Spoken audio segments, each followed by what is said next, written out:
সুপ্রিয় দর্শক মণ্ডলী আসসালামু আলাইকুম। আজকে সকাল সকাল রান্নাঘর থেকে আপনাদের মাঝে চলে এসেছি। আশা করি সবাই ভালো আছেন ইমান এবং স্বাস্থ্যের দেশ এবং দেশের বাইরে যে যেখানে আছেন অবশ্যই ভালো আছেন। রোজা প্রায় শেষের দিকে, সবাই বাজার সদাই করছেন, ঈদের প্রস্তুতি নিচ্ছেন, কেউ বা আবার কেনাকাটা নিয়ে খুবই ব্যস্ত। সবাই কোনো না কোনো কাজেই ব্যস্ত। আজ আমাদের একটা বিশেষ দিন। আজ আমার তৌফিক সোনার জন্মদিন, 17ই মার্চ। যদিও ভিডিওটা একদিন পরে আপলোড হবে, কিন্তু আজকের দিনটা খুব ব্যস্ত। লবণটা ঢেলে নিলাম এবং এখানে শোল মাছ দিয়ে মূলা তরকারি রান্না করব। আমার হাজবেন্ড শোল মাছ আনলেই মূলা নিয়ে আসবে, নয় লাউ। তো শোল মাছ দিয়ে মূলা লাউ কিন্তু একটা চমৎকার তরকারি। আর এখানে আলু আর ডিম সেদ্ধ করে নিচ্ছি। জাস্ট একটা মুরগি, সেটাকে রোস্ট করে নিব। বেশি কিছু আয়োজন করব না, রোজা রেখে আসলে এত কাজ করা যায় না। আর আমি যে টিয়া পাখির মতো খাবার খাই, এই খাবারে আমি সারাদিন সাপোর্ট দিতে আমার অনেক কষ্ট হয়। তারপরে এই যে এখন মুরগির মাংসতে মরিচের গুঁড়া আর লবণ দিয়ে মাখিয়ে একটু রেখে দিব, তারপরে ভেজে নিব। সকালবেলায় একটু ঝিমিয়ে নিয়েছিলাম মোটামুটি, তারপরে হঠাৎ করে গা ঝাড়া দিয়ে রান্নাবান্না করছিলাম। তো আমার তৌফিক বলছিল যে আমি কিছুই খাবো না, কিছুই রান্না করবে না, আমার গিফট কোথায়? তো তার নানু একদিন আগে তার জন্য দুটো ফতুয়া কিনে দিয়েছে, যেহেতু রোজার মাসও পড়ে গিয়েছে, ঈদ সামনে, তার বার্থডেও, তো দুটো ফতুয়া জাস্ট নাতনিকে কিনে দিয়েছে। তো তৌফিক সহই আমরা শপিং করেছিলাম। শপিং ব্লগটা পরেই দিব, জাস্ট আজকে বার্থডের যে আয়োজনটা সেটাই দিচ্ছি। এখানে মুরগি ভালো মতো ভেজে নিয়েছি আর আমার মেয়েকে আমি বুট ভাজি করতে দিয়েছি। আজকে মৃদুলা বুট ভাজি করেছে আর আমিও অন্যান্য কাজে একটু ব্যস্ত। আসলে যেহেতু রান্নাবান্না করব, আম্মা আব্বুকে আসতে বলেছি। আমার তো কেউ নেই, দুই ভাই, সেটাও বিদেশে থাকে। ভাবি একজন বিদেশে থাকে, একজন উত্তরায় থাকে, সে আসেনি। তবে নিসা তৌফিকের জন্য একটা সারপ্রাইজ গিফট পাঠিয়ে দিয়েছে, একটু পরেই দেখাচ্ছি। এখানে জাস্ট মুরগিটাকে আমি রোস্ট করে নিয়েছি ঘরোয়া মশলা উপকরণ দিয়ে, আর অল্প একটু রোস্ট মশলা মিক্সড করেছি। যাই হোক, আমার মুরগি রান্নাটা কিন্তু ঝাল ঝাল এবং খুব মজাই হয়েছিল, খারাপ না। আর আমার আব্বাজান কি দিয়ে খাবে, তো আব্বার জন্য আমি ডিম কোরমা করে নিয়েছি। তৌফিক ডিম সেদ্ধ করলে অস্থির হয়ে যায় শুধু ডিম খাওয়ার জন্য। যখন তার জন্য কোরমাটা করেছি, বলেছি তুমি তো ঝাল খাও না, জাস্ট একটা ডিম তুলেই তোমাকে দিয়ে দিব। আর বিশেষ দিনে গরিব মানুষ কিংবা কাউকে না খাওয়ালে আমার শান্তি লাগে না। তো হেল্পিং হ্যান্ডকে বলেছি আমি ইফতারির আগ দিয়ে আপনাকে ফোন দিলে চলে আসবেন, আজকে একটু ইফতারি আপনার সাথে শেয়ার করব, আপনি বাচ্চাদের নিয়ে খাবেন। তো উনি বলেছে ঠিক আছে। ডিমের কোরমার মধ্যে দুধ দিয়ে দিয়েছি আর ঘি তো মাস্ট আমি দেই, আমার প্রচুর ঘি লাগে আর ঘি খেতে আমার কাছে ভালোই লাগে। কে কে আমার মতো ঘি লাভার আছেন যারা ঘি বেশি পছন্দ করেন? তো বেরেস্তা আগ থেকেই করে রেখেছিলাম, সেই বেরেস্তাও উপর দিয়ে সুন্দর করে ছিটিয়ে দিয়ে দিব। আসলে একবার ঘরে যাচ্ছি, একবার রান্না করছি, সব কিছু মিলিয়ে গোসলটাও করে নিই, একসাথে সব কাজ সেরে নিয়ে তারপরে গোসল করব। আর যেহেতু ইফতারি দিব, তার জন্য কিন্তু তাড়াহুড়া করে কাজ করছি। 4টার আগেই যেন কাজ হয়ে যায় সব, কিংবা 4:30টার মধ্যে। এদিকে পেঁয়াজও ভেজে নেব বেশি করে। দারোয়ান চাচাকে বলেছি যে আপনার জন্য খাবার পাঠাবো, ইফতারি অ্যারেঞ্জ করবেন না। তো উনি বলেছে ঠিক আছে। আর আমার মা তো আমার কষ্ট দেখতেই পারে না।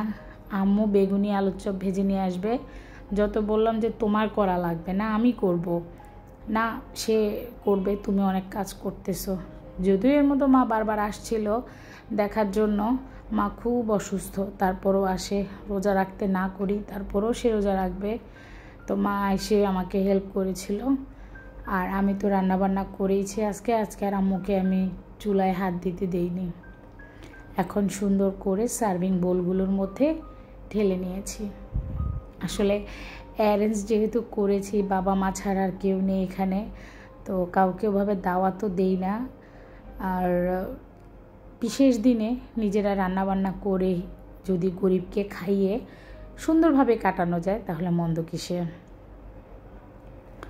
সুন্দর করে বেড়ে নিচ্ছি, এগুলো সব ডাইনিং টেবিলে চলে যাবে। আর একদিকে ইফতারি ভাজা পোড়া করছি। বাহির থেকে যেহেতু কোনো ইফতারি আনিনি, জাস্ট একটু জিলাপি আর 1-2টা কাবাব এনেছিলাম। আমার সাথে কে কে আছেন আমি জানি না, আমার আপু ভাইয়েরা যারা আছেন অবশ্যই একটা লাইক দিবেন, কমেন্টস করবেন। আজ 1 সপ্তাহ যাবৎ কেন জানি ভিডিওতে রিচে হচ্ছে না, ভিউ হচ্ছে না। প্রবলেম কি ইউটিউবে কোনো, নাকি প্রবলেম হচ্ছে আমার আপু ভাইদের, আসলে বুঝেই উঠছি না। খুব মুচমুচে করে আমি পেঁয়াজু ভেজে নিয়েছি। আমার বাবার নাকি আমার পেঁয়াজু খুব বেশি ভালো লাগে। আর বেলের শরবত আম্মু করে নিয়েছে। এখন বেলের শরবতটা ঢেলে নিয়ে আমি অন্যান্য যা করেছি অ্যারেঞ্জ সুন্দর করে টেবিলে সার্ভ করে নিচ্ছি। এখানে আম্মুর আনা আলুর চপ, বেগুনি, কাবাব যেগুলো আম্মু এনেছে সেগুলো এক পাশে আমি রেখে দিয়েছি, ডিম চপ। আর আমি হচ্ছে আরেক পাশে আমার যা যা আছে মালটা, আঙ্গুর এগুলো ধুয়ে সুন্দর করে রেখেছি। পাশে যে জারটা দেখছেন সেটা আমার মাথায় একটা আইডিয়া এসেছিল। এখানে আমার একটা গাছ ছিল, গাছটা সরিয়ে নিয়েছি এবং এই ছোট্ট কাচের জারটা একটুখানি ফেটে গিয়েছে। তো আমি এটাকে জাস্ট কোনো রকম মেরামত করে ক্যান্ডেলটা সেট করে দিয়েছি, যাতে খুব সুন্দর একটা লুক ক্রিয়েট করা যায়।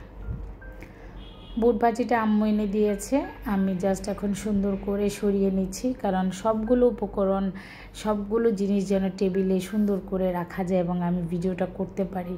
আমার হাজব্যান্ড এখনও আসেনি, এটাই সুযোগ ছিল, আমিও তাড়াহুড়া করে ভিডিওটা করে নিচ্ছি।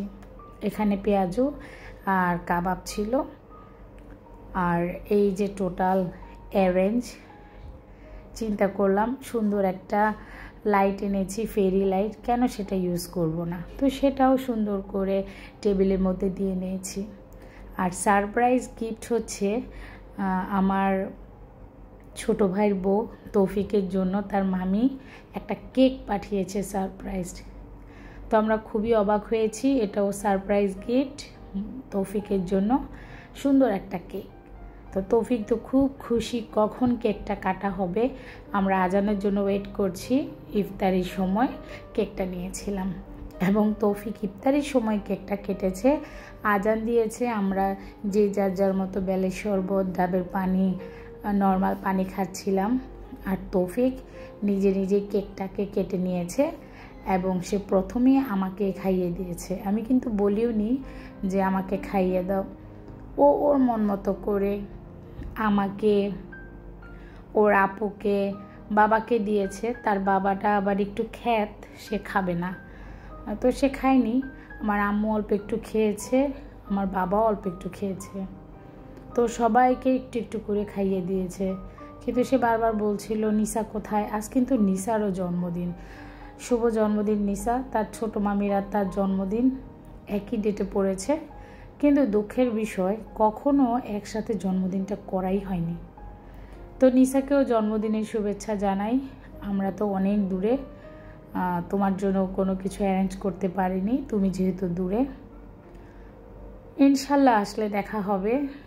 তো আজকে যেহেতু তৌফিকের জন্য একটা কেক পাঠিয়েছো, এর জন্য তোমাকে অসংখ্য ধন্যবাদ জানাই। আমি জানি না তুমি ভিডিওটা দেখবে কিনা। তো আপুকে খাইয়ে দিচ্ছে, আমাদের সবাইকে খাইয়ে দিচ্ছে। এখানে আমার হাজব্যান্ড ইফতারি করছে, আমার আপু আসছে, আম্মু আসছে। আম্মুর শরীর অনেক অসুস্থ, সে বসেই থাকতে পারে না। তো তারপরও হচ্ছে আমি বলেছি বিদায় আম্মু আসা, তা নাহলে আম্মু কিন্তু আসার ছিল না। আম্মু ডক্টরের কাছে গিয়েছিল, খুবই অসুস্থ আম্মু।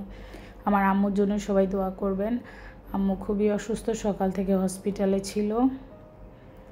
এখন আমার আবদারে বাসায় এসেছে, আর আমার আব্বু এই যে ইফতারি করছে। মোটামুটি ভালোই একটা সময় কাটিয়েছি। মা বাবা যতদিন বেঁচে থাকবে এগুলোই স্মৃতি হয়ে থাকবে ইউটিউবে আমার, কিংবা আমার ফেসবুকে। যখন মন চাবে হয়তো কখনো একটু একটু করে দেখে নিব। হেল্পিং হ্যান্ড আর দারোয়ান চাচাদের খাবারগুলো যেগুলো রেডি করেছিলাম সেগুলো হঠাৎ করে লাস্ট মোমেন্টে সামনে চলে আসলো। তো সবাই ভালো থাকবেন, সুস্থ থাকবেন। আল্লাহ হাফেজ।